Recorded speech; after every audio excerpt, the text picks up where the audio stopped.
Assalamualaikum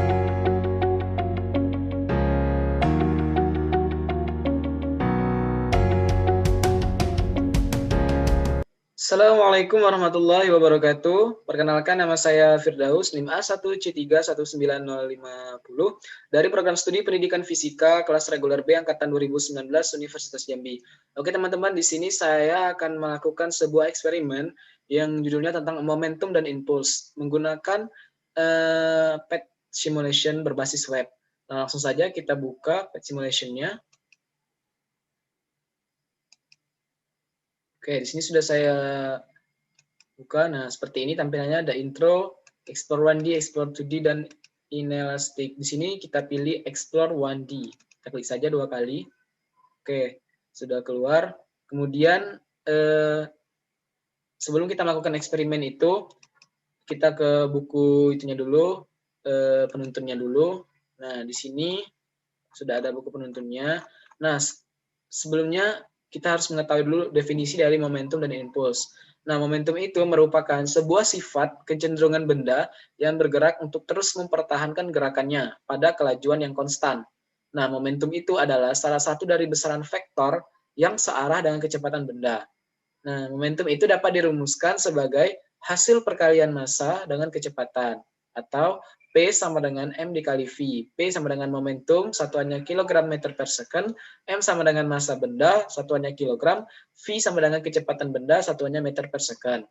Nah, kemudian impuls. Impuls itu apa sih? Impuls itu merupakan tenaga yang dibutuhkan untuk membuat sebuah benda tersebut pada selang waktu tertentu.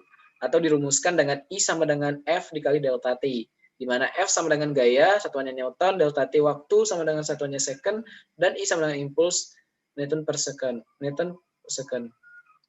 Nah, di sini adapun tujuan dari dilaksanakannya eksperimen ini, yang pertama itu memahami konsep momentum, yang kedua mengetahui faktor-faktor yang mempengaruhi besarnya momentum, dan yang ketiga itu merumuskan hubungan gaya dan momentum.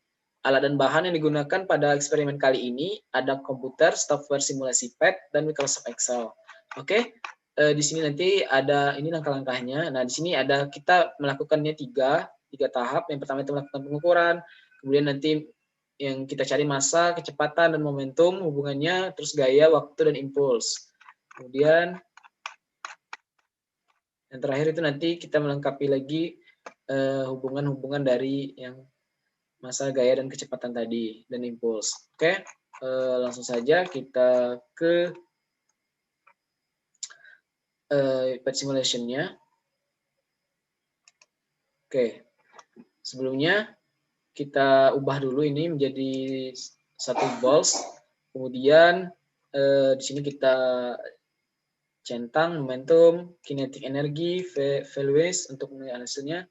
Oke, sudah seperti ini. Kita tarik ini ke tengah biar lebih mudah mengontrolnya. Kemudian, oke, kita sesuai buku eksperimen ini, panduan ini. Yang pertama itu massanya 1, kecepatannya 1, dan kecepatan 1, kemudian massanya 2, kecepatan 1. Karena kecepatan ini sudah menjadi variabel tetap. Nah, jadi massa ini yang menjadi variabel uji. Jadi kita sekaligus aja 1, 2 ini kita lakukan, kecepatannya tetap 1 ya. Oke, di sini kita ubah massanya. Yang pertama kita coba 1 dulu massanya. Kita enter. Terus kita simulasikan. Oke, di sini terlihat ketika massanya berukuran 1 kg, momentum yang dihasilkan itu adalah 1 kg meter per second juga. Oke, kita stopkan. Saya ganti yang kedua tadi 2 kg massanya. Enter. Simulasikan. Nah, di sini pas ketika saya ubah menjadi massanya 2 kg, momentum yang dihasilkan itu juga 2 kg. Oke, kita stopkan. Kita lihat lagi untuk yang ketiga itu massanya 1 kg. Dan yang keempat juga 1 kg sama. Nah, yang di sini berubahnya itu adalah kecepatannya. Nah, kita coba, kita sekaligus ya, yang ketiga sama yang keempat ini, yang berbedanya adalah kecepatan cuman. Yang ketiga itu kecepatannya 2 meter per second, yang keempat itu 1 meter per second. Langsung saja kita ubah. Kita letakkan sini dulu. Yang pertama kita ganti ya masanya jadi 1 bukan 2. Kita enter, kemudian ini kita ubah kecepatannya sampai 2 meter per second. Pas. Saja kita simulasikan. Mungkin saya slowkan ya biar terlihat momentumnya. Nah, di sini masanya 1 kg kedua-duanya dan kecepatannya 2 meter per second. Momentum yang dihasilkan itu adalah 2 kg meter per second.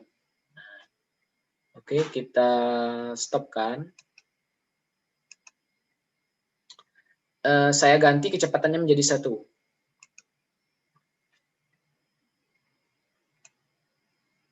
Oke, kita tarik lagi sini. Kita ubah menjadi 1.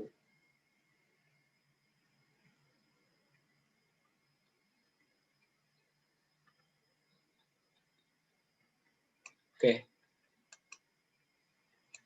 Nah, di sini ketika kecepatannya saya ubah menjadi 1, masanya juga 1, dan momentum yang dihasilkan itu adalah 1 kg meter per second. Jadi berbeda dengan yang pertama yang seperti kita lakukan tadi. Oke, kita stopkan. Oke, kita kembali ke sini.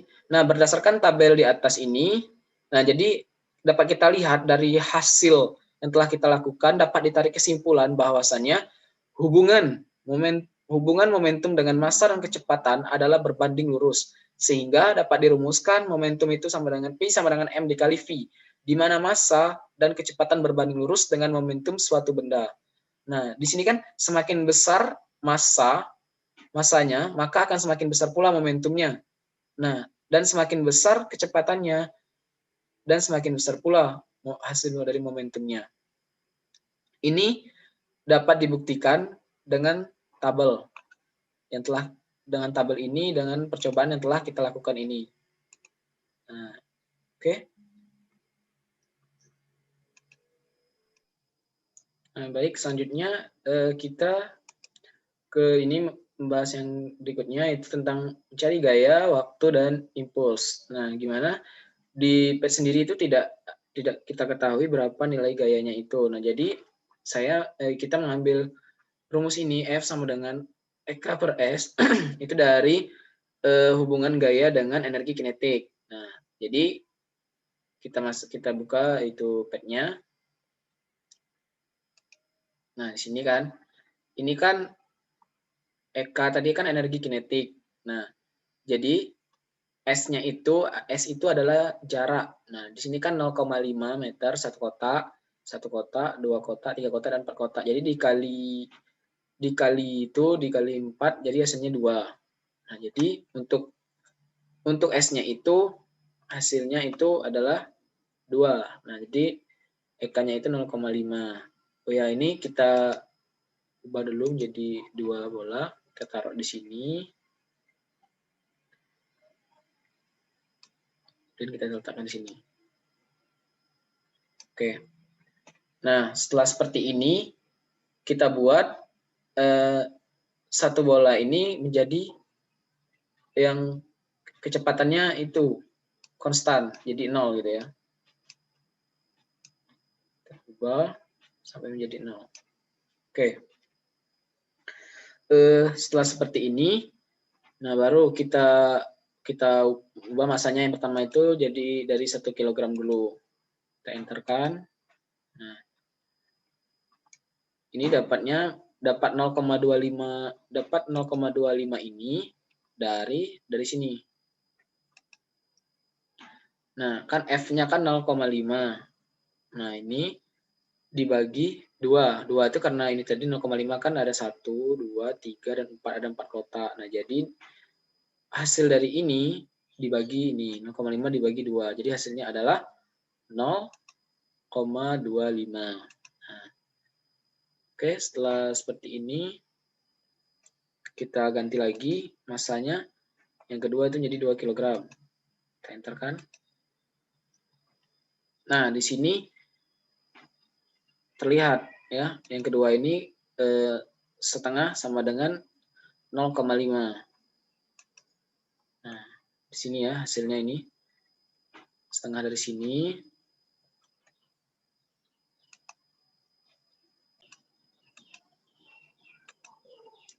Jadi konsepnya untuk yang kedua ini, setengah 1/2 ini sama dengan 0,5 itu dapatnya dari mana? Sebenarnya sama saja seperti yang pertama tadi.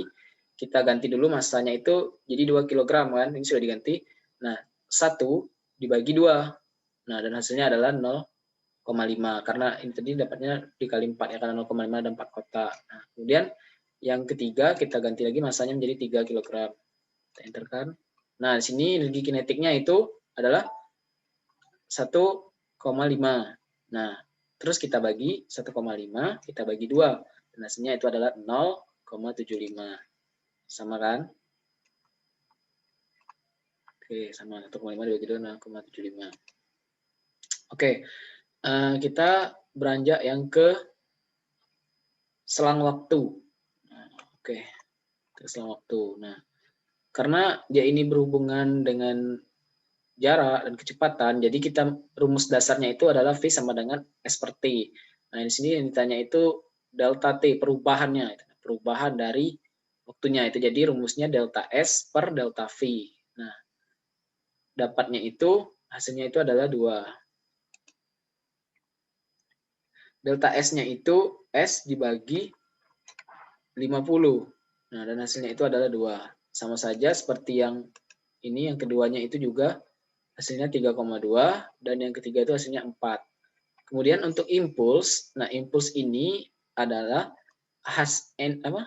Newton per Newton dikali second. Nah, jadi makna fisisnya itu berarti tinggal kita kalikan hasil dari gaya ini dengan waktu.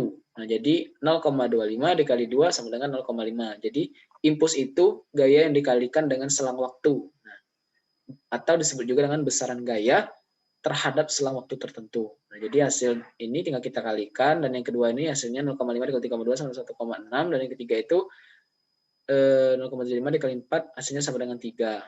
Nah, sudah semua. Jadi berdasarkan tabel itu dituliskan persamaan yang menyatakan hubungan antara impuls, gaya, dan momentum. Hubungan gaya, waktu, dan impuls. Jadi dapat disimpulkan bahwa kita rumuskan I sama dengan F dikali delta T. Nah, di mana gaya yang diberikan dengan selang waktu tumbukan itu berbanding lurus dengan impuls yang dihasilkan. Nah, semakin besar ininya gayanya, semakin besar pula impulsnya, dan semakin besar selang waktunya, maka semakin besar pula nilai impulsnya. Oke, kita lanjut yang ke terakhir. Nah, ini adalah hubungan impuls dan momentum. Nah, tadi kan nilai impulsnya sudah kita dapatkan, 0,5, 1,6, dan 3. Ini masanya 1, 2, 3. Oke, kecepatan akhir, perubahan kecepatan, dan perubahan momentum. Nah, di sini nilai impulsnya tadi sudah kita cari, yang hasilnya 0,5, 1,63, masa itu ada 1, 2, 3, kecepatan awal 1, 1. Nah, ini nanti kecepatan akhir. Kita buktikan dulu untuk masa 1 kg berapa kecepatan awal dan kecepatan akhirnya dan hasil perubahan kecepatannya. Oke, kita langsung masuk ke sini. Pertama kita ubah dulu masanya 1 kg. Oke, enter. Kemudian kita lihat dulu. Kita ini kan.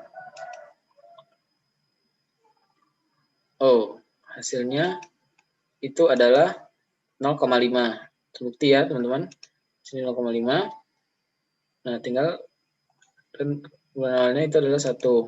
Jadi sama dengan hasilnya min 0,5. Untuk perubahan momentum ini kita mencari selisihnya. Jadi 0,5 dikurang 1 dan hasilnya itu adalah 0,5. Kita buktikan yang kedua, itu masanya 2 kg.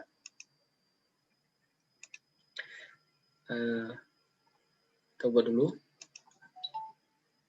Masanya 2 kg. Enter. Kemudian untuk kecepatannya 1 ya. Oke. Terus kecepatan awalnya juga 1.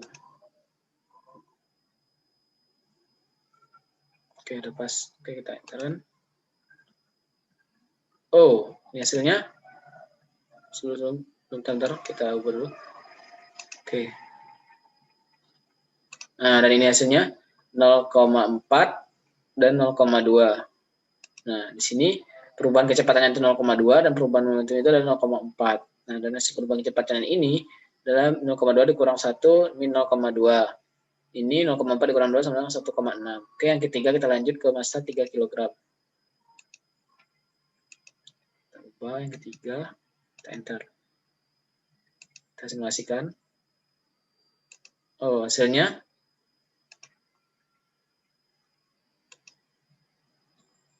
kita ulang.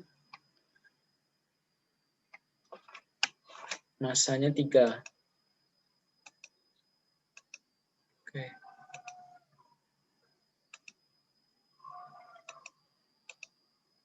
Nah, di sini hasilnya 0. Nah, kecepatan akhirnya 0. Ini. Oke, ininya 3. Nah, jadi 0 dikurang 3 sama dengan minus 3. Nah, dan perubahan momentumnya itu tinggal kita sisihkan sama dengan 0,3. Nah, di sini kenapa hasil dari perubahan kecepatannya ini negatif? Nah, itu karena nilai negatif itu tidak berpengaruh karena itu cuma hanya menunjukkan arah dari benda ini, dari benda tersebut. Oke. Nilai impuls sama dengan perubahan nilai impuls sama dengan perubahan momentum. Nah, perubahan momentum itu didapatkan dari momentum akhir dikurang momentum awal. Nah, jadi dapat disimpulkan bahwa impuls I sama dengan P2 dikurang P1. P2 itu momentum akhir dan P1 itu adalah momentum awal, atau sedangkan I sama dengan delta P. Oke, mungkin hanya ini yang dapat saya sampaikan. Lebih dan kurangnya saya mohon maaf. Terima kasih atas perhatiannya. Saya akhiri. Wassalamualaikum warahmatullahi wabarakatuh.